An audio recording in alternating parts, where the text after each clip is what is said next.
Research shows that if we fail to invest in children's earliest years, no amount of remedial intervention later can fully close the gap. With the release of the Thrive by 5 Index, the Department of Basic Education has announced a R10 billion injection into early childhood development. Joining us now is the department's Chief Director for Foundations for Learning, Kulula Manona. Kulula, appreciate your time. Now, let's start off with how the R10 billion will be allocated over the medium term. It sounds like a huge number. Indeed, it is a huge number, and I think I do want to appreciate what the government of South Africa has done to really show that it is intentional about putting children first. So the 10 billion is allocated over multiple years, and in this case, over the medium-term and expenditure framework period, which is the period of 3 years, starting from this current financial year, which is the 2025-26 financial year, where we have 2 billion that has been set aside, and the remaining is going to be allocated over the mid and the outer year, which is the 3.5 and the 4.5 billion, like that. So how will this money be used? So I do think that we've seen then from the Thrive by 5 Index, as much as it was focusing mainly on the quality, that the first problem in South Africa when it comes to children who are aged, particularly 3 to 5 years, is that they do not have access to early learning opportunities. And that is why we see the kinds of results that we've seen from the Thrive by 5. And so we must also understand as South Africans that there can never be quality without access. So the very first action point for the Department of Basic Education is to ensure that we expand access. We have now rolled out what we call the Banapili Mass Registration Drive.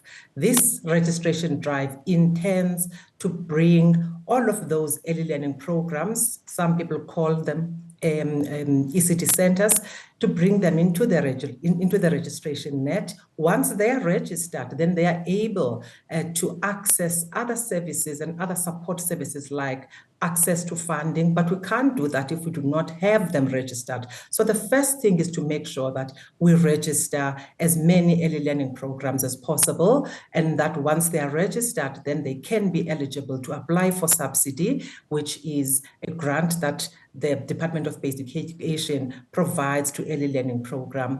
And so we have rolled it out nationwide. We have awarded at this point certificates that we call bronze. And these bronze certificates really mean that we have been able to check those who run the early learning programs against the Child Protection Register. We know about them, we know where they are, we know what their needs are, and we know that they have been cleared through the Child Protection Register, as I've said, to work with children. So the next step is for us to support them so that they can reach a stage which we call a silver registration stage.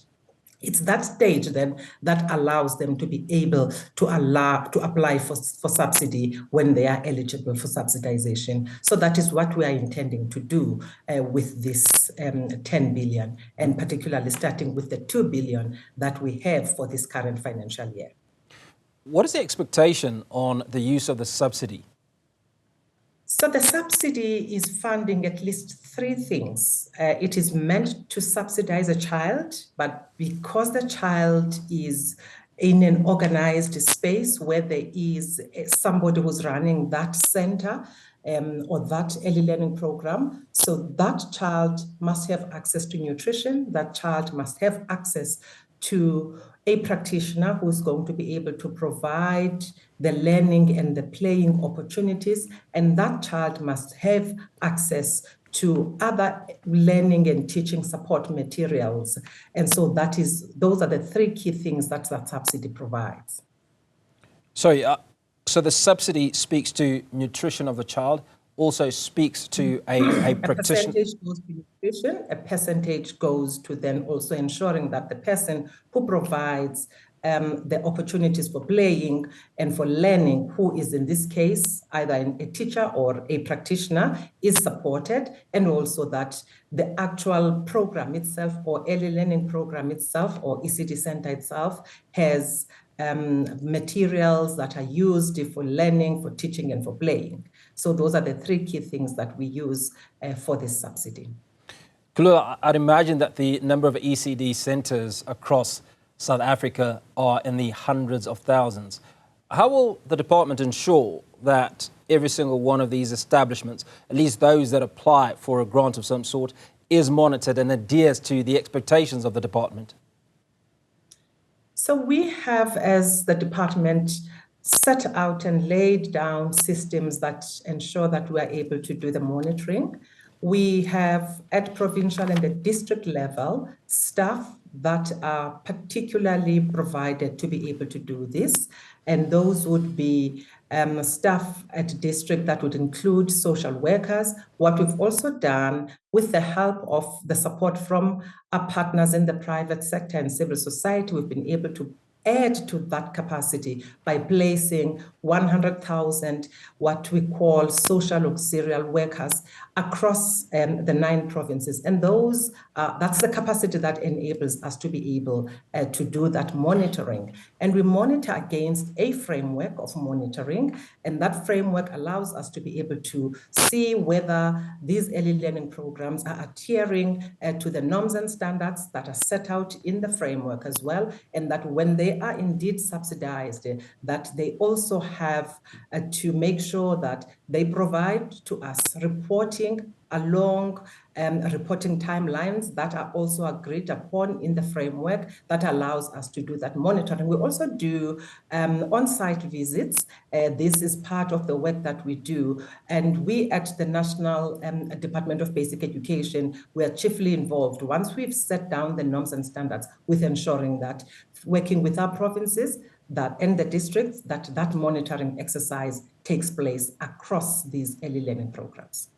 Well, you certainly have done all you can to dot the I and cross the T's.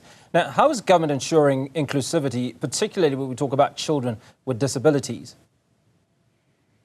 So what we are doing currently is that we are working very hand in hand with the Department of Health. And you may be aware that the Department of Health has an instrument or a tool that is called the Road to Health booklet that is provided to expectant mothers. And once the children are born, it is a very useful tool that allows the department to have a bit of insight into the development of the child. What we've done is to really, in recognition of just how powerful that instrument is, we're leveraging that instrument by ensuring that we are including into it elements that include elements of early learning. But we also have in the department a policy that allows us to do early screening, early identification, support of children. It has been a policy that has been used in the schooling sector. It's very mature. But once we received the early childhood development function in 2022, we started developing a module. That module is intended for early childhood development as that age group. So we have included into that screening tool a module that allows us to be able to do the early identification as well as the support. I've already spoken about the fact that, fortunately, this function is a function that has quite a number of social workers, and social workers are trained to be able to support children and support their families as well, and support communities with issues around those that include inclusion. And so what that allows us, it allows us to be able to do also what we call referral to clinics. We must remember that the early childhood development function is a very integrated function. And so what we are doing is to link up early childhood development centers together with clinics and other areas that are areas that provide primary health care because of that integrated nature of the function itself. Kulula, we've spoken a lot about the pretty side of things. Let's talk about the challenges in this process. What are some of the challenges that you've experienced or that you see on the horizon, and how are you likely to deal with them?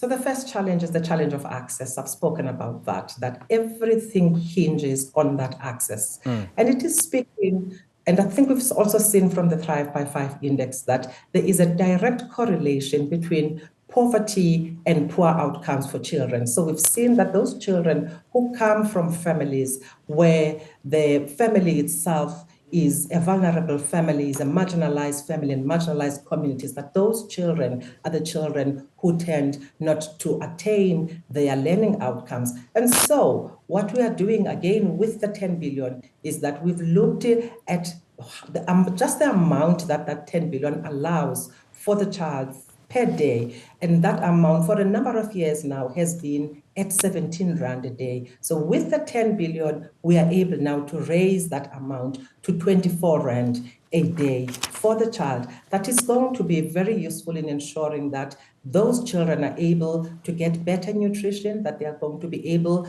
to get better learning and better play. We know that in that age group, we really emphasize learning through play. And when they learn through play, we have to have the resources that allow them to learn like that. And so that's the ugly side of things. We've also seen from the Thrive by 5 that this ugly side also really has a direct impact on quality. We've seen that of the 5-year-olds who are ready to start school, only 42% are school ready, in the sense that those are the children who are able to show us that they at least have attained developmental outcomes of children of that age group. And when they start school, they will start school strong. And so those are the things that are really troubling us when it comes to ECD. But if we really start with access and make sure that we open the gates of access, we are then able to overlay the quality aspects that will enable us to make sure that we have many children starting school when they get to grade R stronger.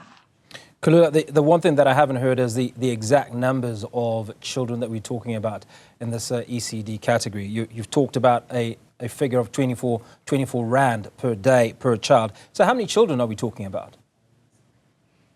So if we are to look at really just the number of children that we have in the ages of perhaps, let us say, 0 to 5-year-olds, which is the age group that is preschool, we're really talking about children more than 5 million here. But we have to slice off that age group, perhaps because the 0 to 2 is an age group that you really do find at homes.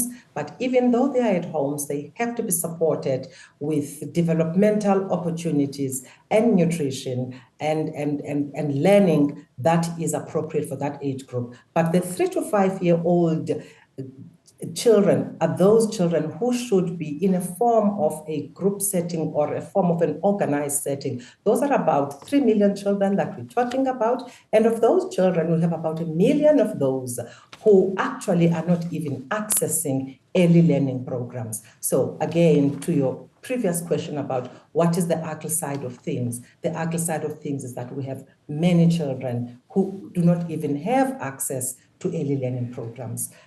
And those who are accessing, we want those children to access quality early learning programs so that their prospects improve, so that that percentage of 42% also kind of, it does improve, and it gives us a different and a better picture in the future. That's really that conversation. Kulula Manona, Chief Director for Foundations for Learning, Department of Basic Education, unpacking for us how that amount of 10 billion Rand will be used over the medium term.